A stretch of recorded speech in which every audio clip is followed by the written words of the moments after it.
Thank you so much. Well, great.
today we have a real treat. It's a great pleasure to introduce one of our most distinguished professors on campus. Alison Gopnik is a professor of psychology, and she's affiliated professor of philosophy. She's also a member of EMBER. And Alison works on cognitive science, and in particular, cognitive science study of learning and development. She has been responsible for, and we talk about these now, but it's really, thank you to Alison for this. She has been responsible for developing a number of theories in cognitive science, in particular theory of mind and the theory. She is probably the first person to start working on Bayesian computational models to understand children's learning. She has won a number of awards. She's won a number of awards in the Association for Psychological Science. So she won a Lifetime Achievement Award, the APS William James Fellow Award, and the APS James Cattell Fellow Award. She's also won the Rumelhart Prize in 2024 and a number of other awards. She's a Guggenheim Fellow. She's a member of the National Academy of Sciences.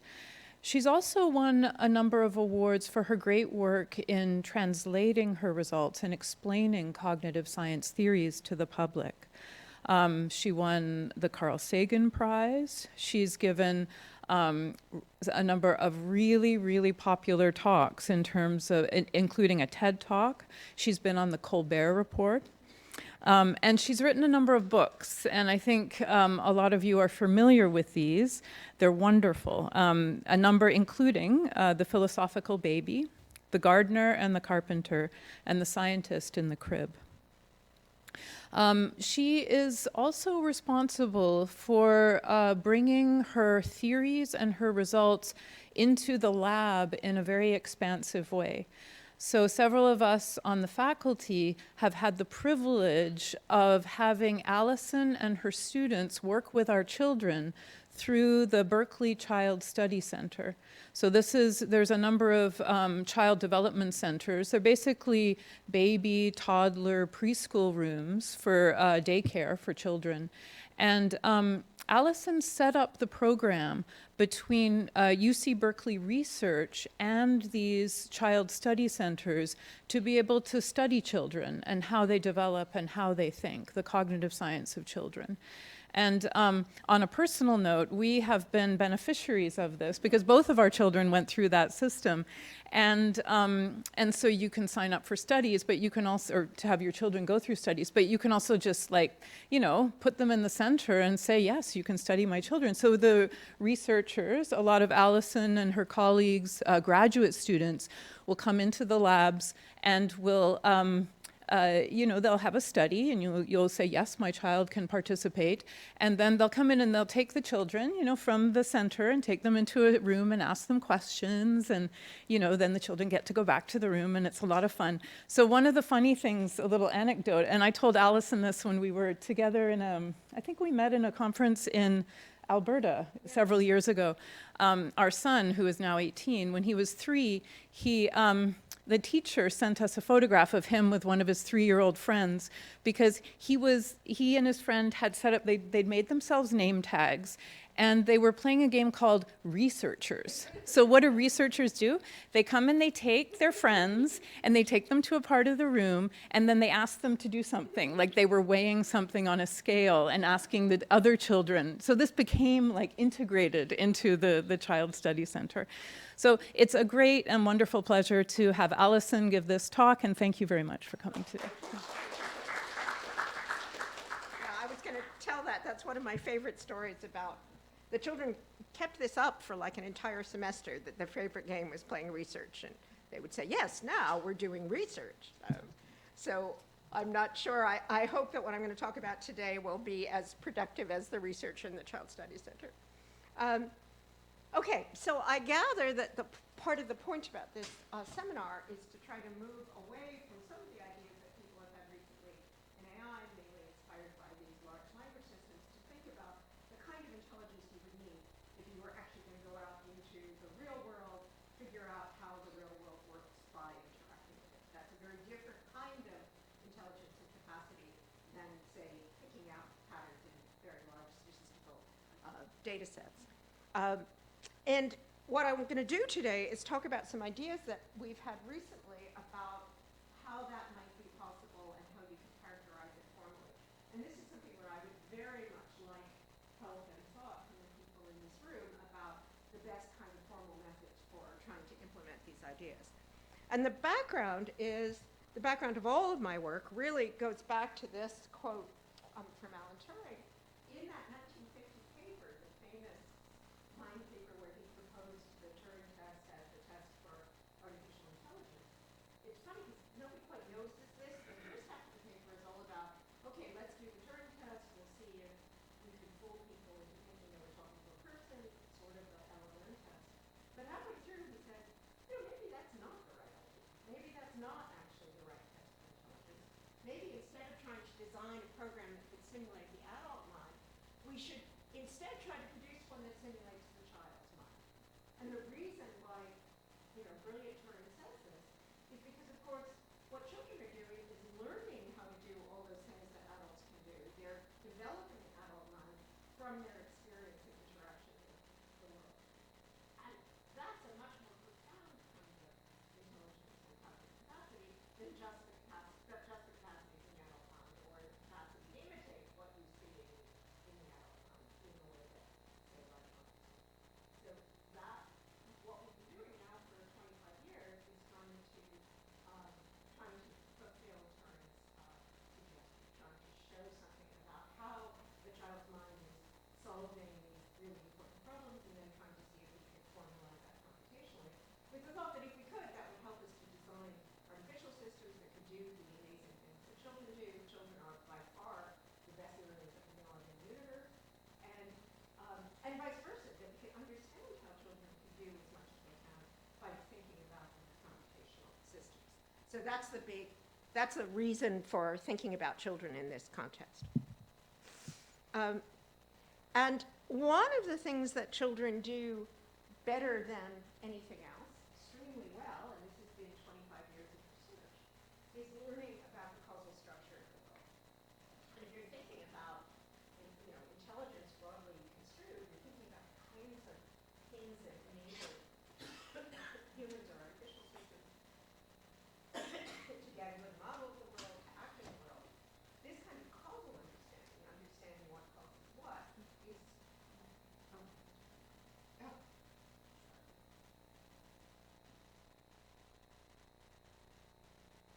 there it is. Okay, sorry about that.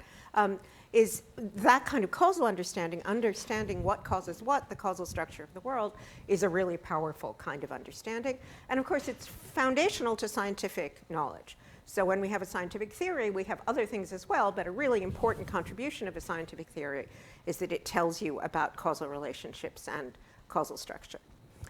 And it's an old philosophical problem, going back to at least David Hume, about how that's possible. How is it that we're going out into the world, all we're seeing are a bunch of patterns among events, how could we infer causal structure from those statistical patterns? So that's a really deep, important problem. And what we've been arguing recently is that one way of thinking about this, which we had, as you'll see, we had not thought about before, is taking some ideas from reinforcement learning, like in particular empowerment, and thinking about a way that by trying to maximize those functions in reinforcement learning, you could actually extract causal structure from the world. And this you can find this online. This is a paper that summarizes both the theoretical arguments and some of the data that's coming out in the Philosophical Transactions of the Royal Society if you want to find out more.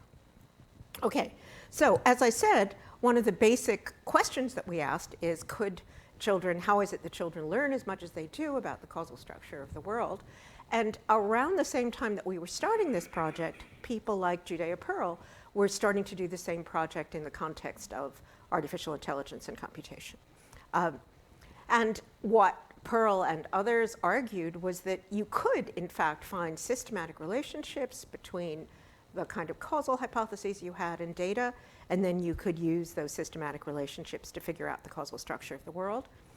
You might think, well, look, even grown-ups, if you tell them there's a, 73% conditional dependency between this event and that event are not very good at figuring out causal structure. How could 3-year-olds do it? And we found out, we asked children about it not by asking them dumb questions about statistics, but by actually giving them causal systems. This is our Blickett detector. It's a little box. It lights up and plays music when you put some things on it and not others. And what we can do is show children a pattern of data on this machine. We can control what that pattern is, and then we can ask them to make the machine go. Or we can ask them which one of these blocks is a Blickett. So by asking these very simple questions, we can see if children have used the data that we provided to infer the correct structure of the machine. So it's a very simple, active method for figuring out whether children understand causal structure. And as I said, the idea that's been extremely prevalent in both computation and in cognitive science, and interestingly in philosophy of science as well. It came out in philosophy of science around the same time that Pearl was doing it in the context of computer science, is to think about the process of causal reasoning as a kind of Bayesian hypothesis testing. So here's the idea. You can represent a causal structure as a directed acyclic graph, typically. Then you can say, here's the causal structure among these variables. If this is the causal structure, here's the pattern of dependency among those variables, and here's what will happen if you intervene on those variables. So that's the kind of data. You have statistical data about patterns of conditional dependence, and then you have data about what will happen if you do things to change the value of the various variables. And very systematically, you can systematically predict from that causal structure, from that DAG, what the pattern of dependencies and interventions is going to be. And what that means is that you ought, at least in principle, to be able to do the kind of Bayesian inverse of that and say, okay, here's this pattern of data. What's the probability that this causal structure generated that pattern of data? And a kind of classic Bayesian inference. And that was the big idea back in the aughts about how you could solve this Humean problem of figuring out causal structure from data. So what these probabilistic causal models can do is provide computational accounts of causal inference, as I mentioned, and then they can also use Bayesian methods to try to have causal learning, go from patterns of data to causal structure.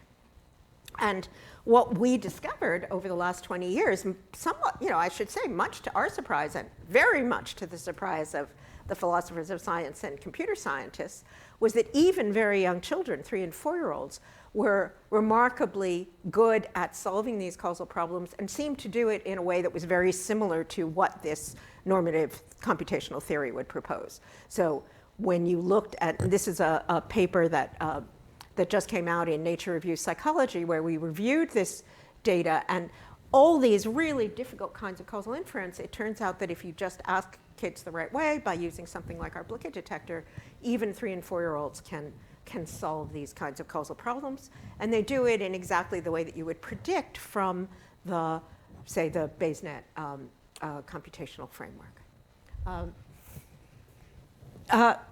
Okay, so that all seemed like a great story. And it interestingly contrasts with what you see most recently with large models. So large models are, as you all know, are pulling out statistical patterns from text and pictures on the internet, which means that they're very good at telling you causal structure that's already there, that everybody knows about, that's implicit in text on the internet. So if you ask an LLM what will happen if you drop a glass, it will tell you that it will break. But what they're not good at is inferring new causal structure.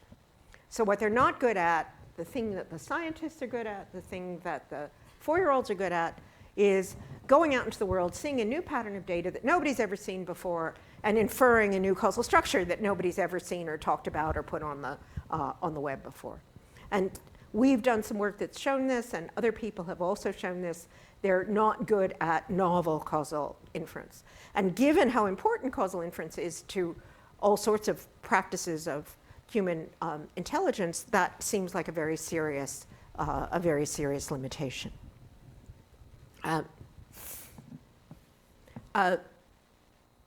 So you might think, okay, well, that just shows that what you need to do is use probabilistic causal models and Bayesian inference instead of LLMs.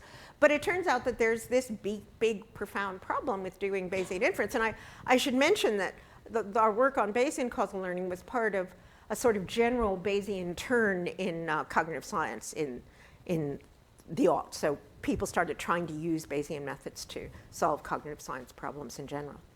But of course, the problem with Bayesian inference is the search problem. So it is really nice to say, given this hypothesis, here's the pattern of data. But if you're trying to solve the learning problem, given the pattern of data, how do you search through this enormous space of potential hypotheses that might be relevant to the data? And there's various kinds of methods, like sampling methods, that people have used for this. But it turns out to be a really, really difficult, intractable problem. And 20 years in, I think we still don't have good solutions to that problem. By the way, I should say my experience, having spent now 20 years interacting with computer scientists and 5 years or so specifically interacting with Bear, is the moral of all of this, I think, is everything is intractable except gradient descent. That's what we've all discovered in 20 years of AI. And it was a big surprise that gradient descent isn't intractable too. But basically everything else is intractable. And Bayesian search is certainly one of these intractable things. All right, so given that Bayesian search seems to be so difficult, and 4-year-olds seem to be solving these problems, what are they doing to deal with this problem? And I should say, again, another moral of my 30 years of doing this work is the kids always know better than you do. So what we should have realized at the very beginning when we got our little Blicket detector, the biggest problem with doing those Blicket detector experiments is that the kids wanted to put the blocks on themselves. So we had to say to them, we're going to show you how the blocks work, and then at the end you can get to play with the machine. They just wanted to play with the machine as soon as they saw it. They thought, the way to solve this is for me to play with the machine and figure out how it works. And because we wanted to have nice controlled experiments, we were keeping them from doing that. But that should have been a cue that one way that you might try and solve this problem is by active exploration, that by actually going out and getting data yourself from the world rather than just waiting for the experimenter to waft it past you, you could actually solve some of these problems. And of course, from the perspective of science, that is the key way that we solve the scientific causal inference problem. That's the reason why randomized controlled trials are the gold standard for causal inference in science, for example. Because what we really need to do is go out in the world, experiment, do things, and then see what the outcomes are. And as I sometimes say, when scientists do this, we call it scientific experimentation. When 2-year-olds do it, we call it getting into everything. But as we'll see in a minute, the getting into everything actually looks a lot like scientific experimentation. And there's been a bunch of lovely empirical work showing that, again, even 3- and 4-year-olds are very driven to explore the world around them, and that they do it in a way that systematically will get them the right kind of data. But there hasn't been a good formal account of how this is possible. So, active learning, as probably people here know, runs up against the same kind of search problems that say Bayesian inference does. So we haven't had a good computational account of how this kind of exploration works and how it might enable causal inference. And then, of course, that raises the question about could we design exploratory AI agents that were doing similar things. And again, I think there's some general agreement that,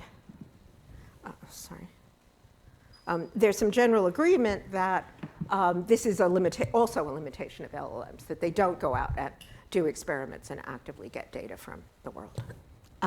Okay, so it turns out that one approach to trying to solve this problem is to think about a very different kind of method in AI, which is reinforcement learning. And I have to say, as a boomer cognitive scientist, when I first saw the great revival of reinforcement learning, the way that it's been used in neuroscience, and also the way that it's, the central technique to do things like solve AlphaGo, my first reaction was, oh God, what's happened? We're going back to the 50s. Maybe they'll make us wear bell bottoms now. Didn't we get rid of all of that operant conditioning and behaviorism and reinforcement learning when we started cognitive science? But the new genre of reinforcement learning in many respects is very different from its initial instantiation in psychology. It's an interesting example of something in computation that was directly inspired by ideas in psychology. Now, if you think about reinforcement learning, you could think about it, and some philosophers have pointed this out, like Jim Woodward, as a kind of proto-causal learning. So what happens in reinforcement learning? An animal goes out and does an intervention, it does something on the world, and then it sees what the outcome of its intervention is going to be, and then it changes what it does based on the outcome of that intervention. So you could think of it as being kind of like a very simple, narrow form of causal learning. And that contrasts with things like just association or the kinds of things that classic neural nets do, or classical conditioning in psychology, where what you're doing is just associating one event, predicting one event from another. What you're doing in reinforcement learning is not just predicting the outcome, you're saying, if I intervened on this variable, I can tell you what the outcome would be. And that's much more like a causal, that's kind of the classic distinction between correlation and causation is exactly that distinction. The distinction between I'm just going to predict a value from this other value versus if it's causal, I can intervene on the cause and then I can predict what the effect is going to be.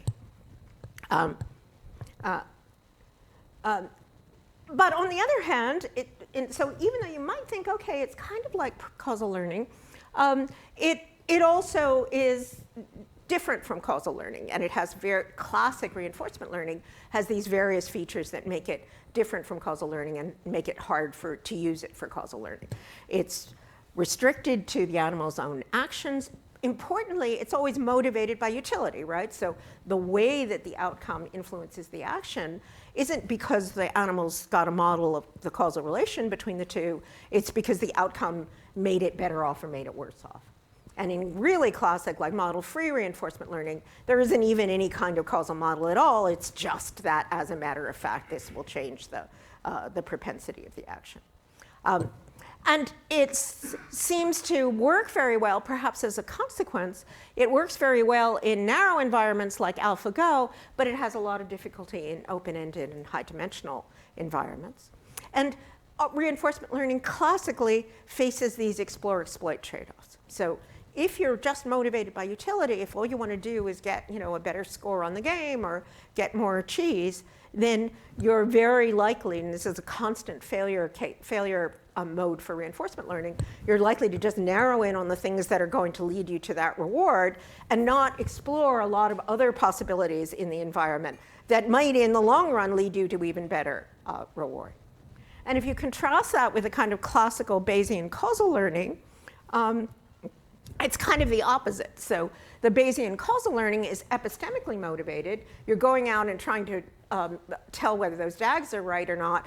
Later on, in downstream, you might use that to actually produce actions, the same way that scientists can persuade the government to give us money because we say, in the long run, you're going to be able to do something you couldn't do before. But of course, our motivation is figure out the way that the world works. And we have confidence that figuring out how the world works is going to make us more effective in the long run. And it allows this kind of whole causal learning hypothesis testing approach gives you structured hypotheses, which means that you get much better generalization than you get in like classic model-free RL. But on the other hand, causal learning also has difficulty with active learning. There isn't a good theory, as I said, about how to do active learning and exploration in the context of a Bayesian model. And as I said, it faces these intractable search and sampling problems. So is there some way that we could use the resources of reinforcement learning to try and solve these kinds of problems? And an idea that lots of people have had is, or at least many people have had, is that maybe if you did reinforcement learning, but instead of having a utility-based reward, you had an epistemic reward, you could get a reinforcement learning system that would actually be going out and figuring out the structure of the world.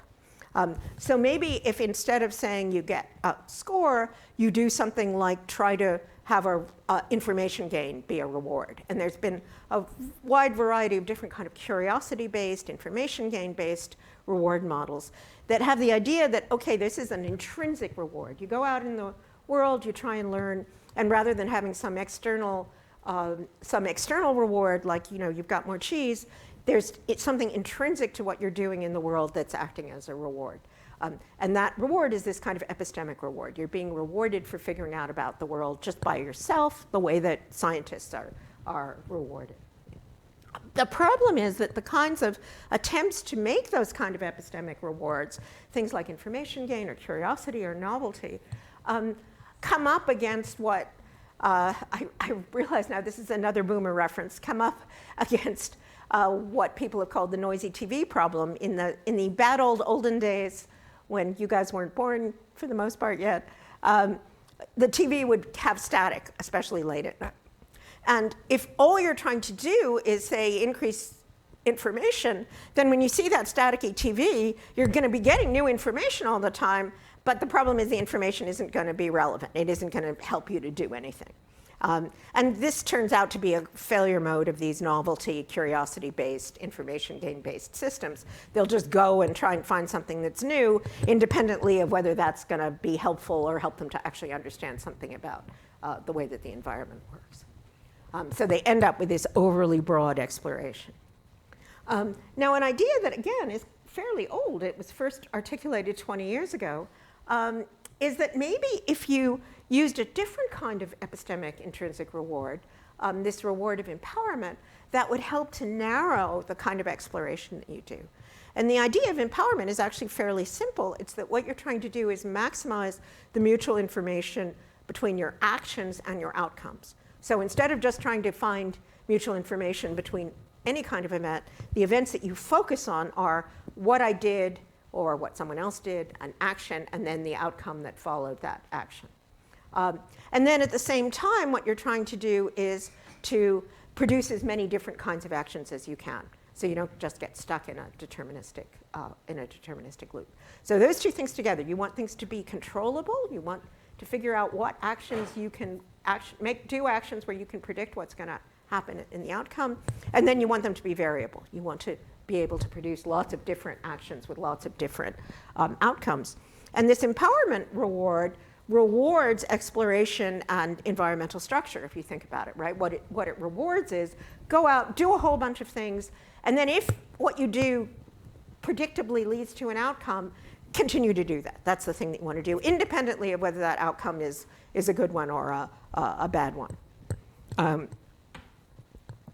I think it's interesting that the context for this work in the first place was not thinking about either cognitive science or artificial intelligence. It was in the context of attempts to, the sort of Santa Fe Institute was where this was going on, in evolutionary computation, to try and figure out how could an intelligent system evolve at all. So how could you go from having a system that didn't have intelligence to one that did? And this is a bit of a digression, but this is one of my favorite little factoids. If you look at development in general, there was this very long period, millions of years, when there were very large, complicated organisms. This is the Ediacaran era. And basically what they did was they lived on the bottom of the ocean. They were filter feeders. They had little fronds that went in and little food came by, and then they reproduced. And they led these wonderful, happy, tranquil lives. People sometimes describe this as the Ediacaran garden. They were kind of halfway between plants and animals. Notably, however, they did not have brains. And what happens in the Cambrian explosion, the reason for the Cambrian explosion, when suddenly you get this incredible proliferation of different kinds of organisms, is that you start to have animals that have sensors, that have eyes, and that have motor systems, that have actuators, that have claws. And it's the coordination between these sensors and actuators that seems to be the trigger for brains, because that's the first time you start seeing neurons in brains as well. So the thing in evolution that seems to lead to intelligence is it's definitely not having an internet full of words and text. And it's not even just seeing the world or just acting on the world. It's this coordination between what you see and what you do and the way that you act. And the empowerment idea came from trying to think about what's like the simplest way that you could describe this coordination between actuators and sensors, between a motor system and a perceptual system. And the thought was that empowerment was a way that you could set up a kind of coordination between action and perception. I should say a side effect of this, if you want to read about this, Peter Godfrey Smith, the philosopher of science, has this lovely popular book called Metazoa that's largely about this transition. Now he and other philosophers have suggested that this is also when consciousness first appears. And it's a slightly depressing thought that all those millions of years when we were just being happy creatures on the bottom of the ocean, we didn't know it. And then when we started being hungry and scared and chasing predators and being prey, that was when we started actually knowing that that was what was going on. Okay. Now, my thought, maybe a year and a half ago, was that actually empowerment is very closely related to causation.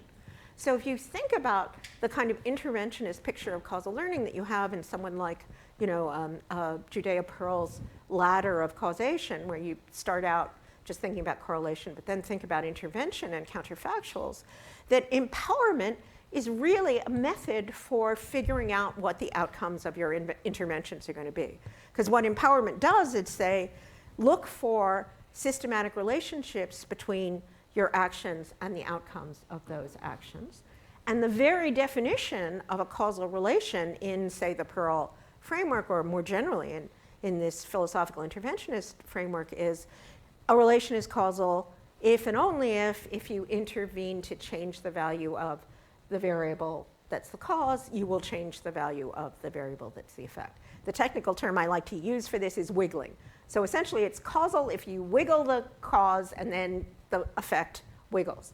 And what that means is if you're trying to maximize empowerment, exactly what you're doing is going out into the world and trying to find relations in the world that have this character, that if you wiggle the cause, then you're going to get a change in the effect. So what I've argued philosophically, but I think empirically as well, is that gaining empowerment necessarily is going to lead you to gain causal knowledge. If you have a better idea of what you need to do to make things work in the world, you're going to have better causal understanding of the world, and vice versa. If you get causal understanding of the world through whatever route, you're going to have higher empowerment. That's the reason why we want causal knowledge about the world.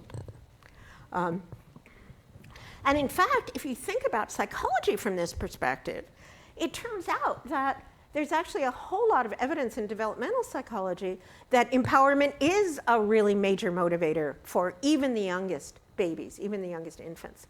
And again, I think the story about this is interesting. Back in the 70s, a researcher named Carolyn Roby Collier and a bunch of others wanted to see, this is part of the Back to the Future part, wanted to see whether babies were capable of operant conditioning or not. So what Carolyn did was to tie the baby's leg with just this thread to a mobile in the baby's crib. And then the question was, what would the baby do? So now the baby can do something they've never done before, kick their leg, and then that will make the mobile move. And what Carolyn discovered was that babies would, this is a 3-month-old, the youngest babies, 3-month-olds would do this. They would be really happy to do this, but it wasn't that they really just seemed to want to make the mobile move. Because if you just made the mobile move, they didn't treat that as if it was a reward at all. What they would do is kick for a little bit, look up at the mobile, stop kicking, look up at the mobile, try kicking with their other foot, look up at the mobile. What Carolyn said is, well, what they really seem to care about is the contingency between their action and the outcome, not the outcome itself. And another, maybe the most interesting thing about this is the babies laugh. So even the 3-month-olds will giggle and smile and be really happy. They're giving all the signals that this is really rewarding when they're put in these circumstances where they can change something and then see what the outcome is. And there's actually quite a large literature on this, what's sometimes called conjugate reinforcement in even very young infants. Yeah. Oh, yeah. Get rid of that. I turned off the internet, but we're still getting those signals. Okay, so one of the great things about being a grandmother in 2025 is that every morning you get cute videos of your I have 6 grandchildren, of your grandchildren. So you can, once you start looking at little kids from this perspective, you see this everywhere. So this is Kit, who's one of my grandchildren. He was about a year old in this video. And part of what's interesting is his grandfather is playing the piano in the background, and his grandfather has given Kit this xylophone to play with. And you can see that as Kit is playing with the xylophone, what he does is first tries the business end of the mallet, and then he tries the stick end of the mallet, and then he tries his fat little hand, which makes no noise at all, and then he tries his hand again, and then he tries the mallet at different parts of the xylophone, trying to see if there's variation in the sound in the xylophone. And then he tries it, looking up what will happen if you do the upper parts of the xylophone. And interestingly, the only thing that his grandfather says in the course of doing this is, don't put it in your mouth. And when I've given shown this video before, people will sort of say, oh, he's going to poke himself in the eye. So it's pretty clear that this is not about straightforward model-free reinforcement. What he's trying to do is figure out the relationship between this novel action, banging on something with your fingers or with a mallet, and this novel outcome, namely the pure tone that has a particular kind of characteristic.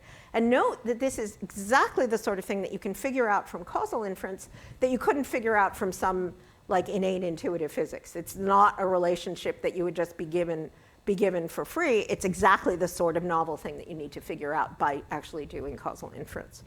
So the question is, could we actually show that children are in fact using empowerment in their causal learning? As I mentioned, there's some evidence for this that in fact is in the preceding literature. Could we actually show that children are doing something like this? Sorry. And could we also put agents in the same circumstance and show whether those agents would succeed or not? And what we've been doing in general, sort of method that we can do now that we couldn't do 20 years ago, instead of just having our Blicket machine. And it's interesting that when we started out 20 years ago, we had to use the Blicket detector because the kids wouldn't intervene on a computer screen at all. Nowadays, 4-year-olds, as soon as they see an iPad, are perfectly happy to think of it as a causal system, and they'll go in and experiment the way that they did with the Blicket detector. So what we've done is set up these online contexts, and then put children and agents in those contexts. And then the other thing that means is that we can just let them explore and see if we can characterize their exploration. And this is the first experiment that we did about this. In this one, we used a Minecraft environment. And we showed that, in fact, the children who were maximizing empowerment were children and agents that maximized empowerment did a better job of exploring the environment than say, a system that was just trying to maximize information gain or maximize entropy, or not to mention maximizing reward. More recently, what we've been trying to do is do this more systematically. So now I'm going to tell you about 3 recent experiments that we've done trying to show this. How are we doing for time? Okay. Again, this is one that's in that article in the Philosophical Transactions. So as I said before, we were thinking about the 2 things that really make empowerment distinctive as a reward signal is that you're trying to get maximal control. So you want to predict the outcome of your actions as much as possible. And you also want to have a maximal variability. So what we here being my brilliant student Eunice Yu, did was set up this situation where you have 3 different machines with different levels of controllability and variability. So the first machine, what happens is, so the cover story is that you're an elf, and the elf boss wants you to make stars. And you have to decide which machine you're going to use to make the stars. This is a kid-friendly kind of cover story. And this first machine just always makes big stars. No matter what you do, no matter what you put in, it makes big stars. But the second machine, the second machine is the empowerment machine. So if you put if you put a star in the first one, then it will make a big star. If you put it in the second one, it will make a medium-sized star. And if you put it in the small one, it will make a small star. And then the last one is just an information gain random machine. It will produce the same distribution of stars, but there's no relationship between your action and the outcomes. So the first one gives you lots of controllability, but not much variability. The second one, the empowerment one, has both. And then the last one gives you lots of variability, but not much controllability. And what we wanted to see is whether children and adults would generalize if we gave them a causal problem. Would they use the empowerment? Which machine would they use? So for example, we could ask questions like, the elf boss wants you to make an extra small star for his baby, smaller than any of the other ones you've seen. Which machine do you want to use? And even though this is not something that you've seen before, you should think that you want the empowerment machine if you want to have a reliable causal intervention. And that's exactly what children do. And then we had there's going to be some new job. We don't know what the new job is. Which machine would you like to use? And again, adults and children choose the empowerment machine. Interestingly, when we ask them about just playing, they're more likely to choose the variability machine. I can talk about that a bit later on, although they're still most likely to choose the empowerment machine. And then in a second experiment, so that suggested that children are sensitive to these dimensions of controllability and variability when they're trying to solve a causal task. Then we wanted to see, does this actually make you better at solving the task? This is with my other brilliant graduate student, Fei Dai. And what she did was use this little alchemy setup where you're putting these plants into the cauldron, and then something else will come out of the cauldron. And there's an inventory of plants, and you get to just explore it, just try a whole bunch of different things in the cauldron. And then we ask a bunch of questions about what will happen if you put this particular combination of plants in. So we ask questions about the causal structure of this environment. And again, what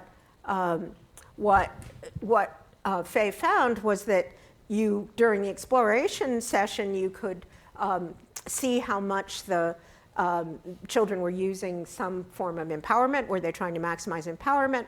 Were they trying to maximize information gain? Were they just behaving randomly? And so, sorry, these are not children, these are adults, although we're doing it with children right now.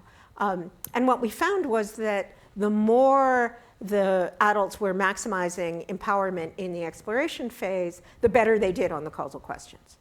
So if when you were just freely exploring it, and we didn't even say that we were going to ask the questions at the end, we just said you could just figure out, just explore this environment.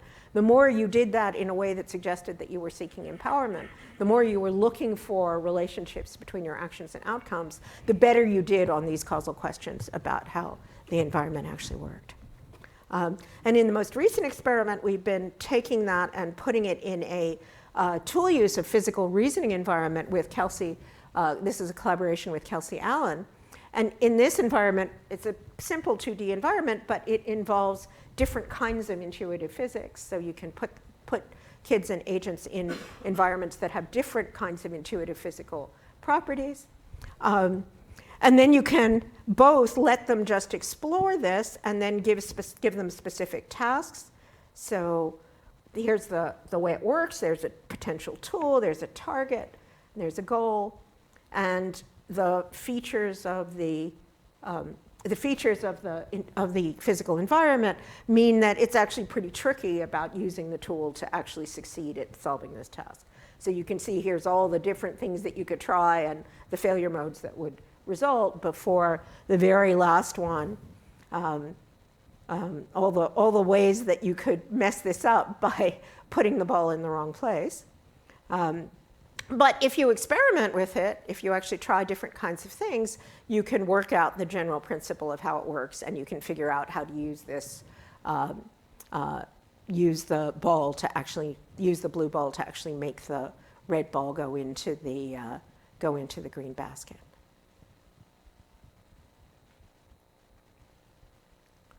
There it goes, okay.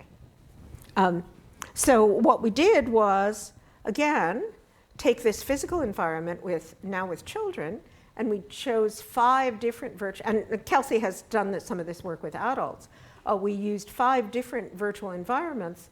And what we did was give the children a chance to just play with the ball. They could just move the ball around, drop it anywhere that they wanted to, and do that for as long as they wanted, just explore and have fun. And we gave them one environment to explore, and then what we did was to see how well they did on the specific task about trying to get use the tool to get the goal.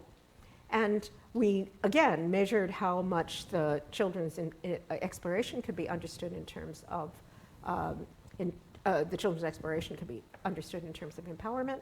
And then we tested them both in the same environment and in a different environment. And again, what we found was that higher empowerment was predicting both higher zero-shot success. Now you've got a new environment. Do you just get it on the first try? And it also was predicting how few attempts it took for you to find the outcome. One of the other things that we know about children is that they imitate actions from the time they're very little. So we wanted to ask, are you, again, classical RL, you're just learning from your own actions, right? Could you learn if you saw somebody else explore it? Could you learn from somebody else's actions? There's a lot of evidence to suggest that even young babies are doing this. So what we did was have a kind of passive control. So now the kids just saw someone else, the outcome of someone else's exploration, another kid's exploration. And what we discovered was that children were very good at figuring out the structure from those passive experience as well. But they only did it, they did it differently depending on what the other kid had done. So if you observed another kid who was showing a high level of empowerment, then you did better at figuring out the goal than if you observed another kid who had been, say, showing more like information gain or entropy. So it wasn't just your own actions. You could make the same kinds of inferences about somebody else's exploration. And then the last thing, what we did was to try and see, again, how about very large models. So we use this Gemini robotics model that is supposed to be specializing in physical spaces, planning, the kinds of things that you need to do in robotics. And we gave it information about the environment. And what we discovered was that either it immediately got it right for some of these problems, or it never got it right, no matter how much information it had or how many trials it had. And again, that's consistent with his general point about these very large models, which is that they're good at encapsulating information that they've been trained on, but they're not good when you now put them in a non-stationary environment or an out-of-distribution setting. And they don't seem to have the techniques for exploring those novel non-stationary environments or out-of-distribution settings that we can see with the little kids.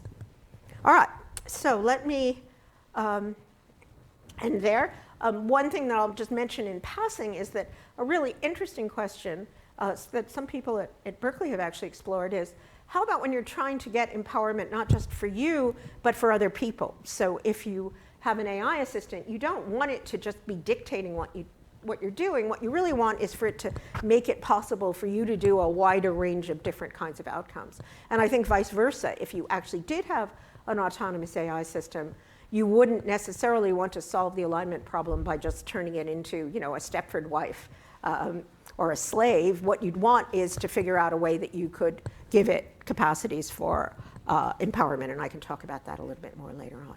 But let me end with my conclusions and also with a plea. So what this all suggests is that empirically, children are doing something that looks very much like empowerment in reinforcement learning to solve causal problems. And we have this whole computational apparatus from Pearl and others about causal inference and directed graphs. But we don't have any kind of formal way of translating from one of those to the other. So we don't have a good formal account of how actually going out and doing experimentation and maximizing empowerment, how you could formally turn that into a causal graph or into a world model. And I think that's a very general question for AI and computational systems to solve. I think one way of describing it is you could say all the sort of Bayesian cognitive science systems have had either one of two structures. One is you've just got a whole bunch of hypotheses, and then you've got data that's kind of swirling by you as you sit there and try to figure out the probability of hypotheses, or maybe data is just swirling by and you're trying to pull out its statistical regularities. And then at the end of that process, you go out and act. Or else you have something like RL where you're acting, but you're not actually building a model at the same time that you're acting. And when you do use a model, it has to kind of come from somewhere else. And if you think about what kids are doing, what they're doing is simultaneously building models like these causal models, and then on the basis of what they build, going out and getting more data and doing experiments, and then using that data to revise the causal models. And having a formal account that would let you go back and forth between those two, between actions and models, I think is really going to be the crucial thing if we really want to have something that, as Turing said, is intelligent in the same way that children are intelligent. So let me stop there, and we have some time for questions.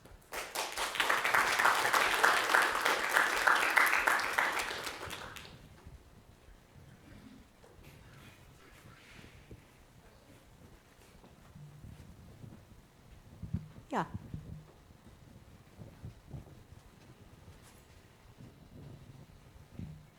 Thank you for a wonderful presentation. I especially appreciated the boomer references. I'm just curious as if these new experiments with empowerment wreak havoc with the old theories that the Piaget developed about cognitive levels. That's an interesting question. In some ways, actually, I think, again, maybe a little embarrassingly boomer-esque, I think this actually sort of speaks to ideas that Piaget had. So Piaget thought that action was really central to cognitive development. And a lot of the reaction against Piaget was sort of, well, you know, you can make a lot of inferences without actually having to be actively engaged in the world. So I think at that broad level, that fits with Piaget. An interesting question, and again, one of the technical issues that it would be great if people here could help with, is in order to calculate empowerment, you have to have an idea of what the variables are, right? And this is a big problem in causal inference in general. So if you want to do, figure out a DAG, you need to know what the variables are. You need to segment the environment to begin with. And it seems like one of the things that happens is as you do this experimentation, you start changing your idea about what the relevant variables are. So you're going to start thinking, oh, okay, like the height of those bars on the xylophone, that's a relevant variable, whereas the color of them is not a relevant variable. And you probably don't have that in the first place. So I think a way that you could think about some of the Piagetian stages is that you're changing the kind of variables that you're considering. And I think that, like, how do you just find the state space in the beginning, and also how could you modify and change the state space as a result of this kind of empowerment? And the same thing's true about the action space. How do you define it to begin with, and then how could you change it? I think those are really important formal questions that are up for grabs. So, my general view is this is Piagetian in the broad sense that Piaget raised these issues. The details about, sensory motor learning and so forth, I think are not right.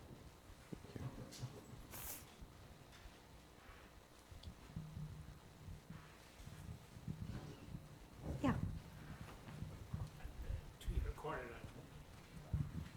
So as I was telling you, I've been teaching grasping. Yeah. And multi-fingered hands in a robotics class.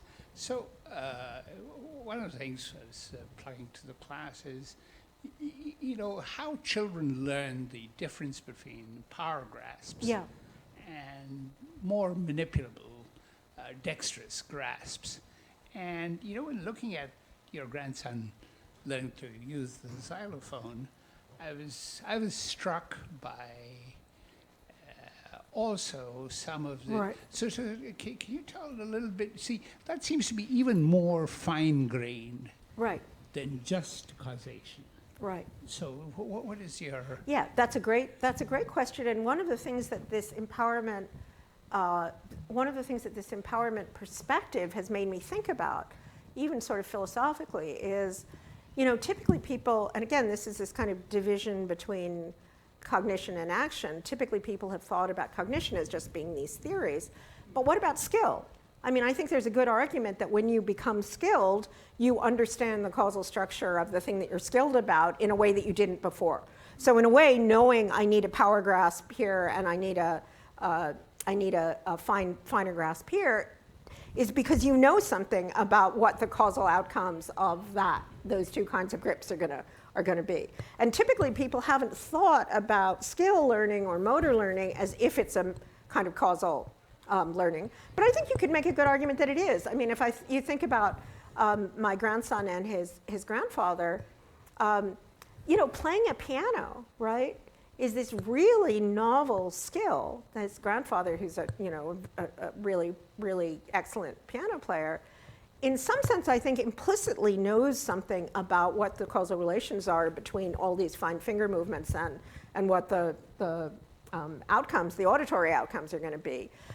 Even if maybe he couldn't articulate that the way that the scientist can articulate, here's what my causal theory is. So I think that's exactly right. I think there's a much closer relationship between motor activity, skill, et cetera, and causal inference, causal hypotheses, than people have typically thought about. And I think if you think about it, so typically, for instance, the way that people have used ideas about empowerment in AI is in the context of things like, can you develop a skill where you have you have several things that you do at once, not can you develop a causal model. But I think those two things are actually really integrated. And again, that's an idea that is sort of broadly Piagetian. And not an idea, by the way, that I would have, my kind of model of the way that cognition worked for a very long time was, we'll see how people feel about this, was sort of very much a vision science kind of model, an inverse problem model. You get a bunch of data from the world. The world has this 3D structure. You're trying to pull out the 3D structure from the data. But of course, even in that case, your active interventions in the world are playing a big role in how you understand something like 3D structure.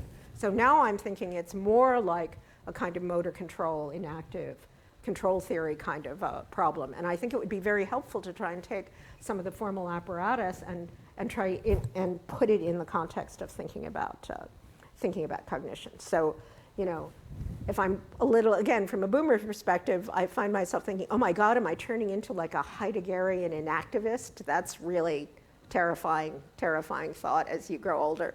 But I think there's actually a formal way of doing that puts those two ideas together. If there are no other questions, let's thank Professor Gopnik again. Okay. Thank you. Thanks. Lunch? And as I say, if any of you guys I keep sending out these kind of, desperate things to people saying, okay, guys, come on, you're good at doing the math, do the math, try and put these two things together, figure out how we could actually do empowerment in a real system. So I'll make that be a call. Hi.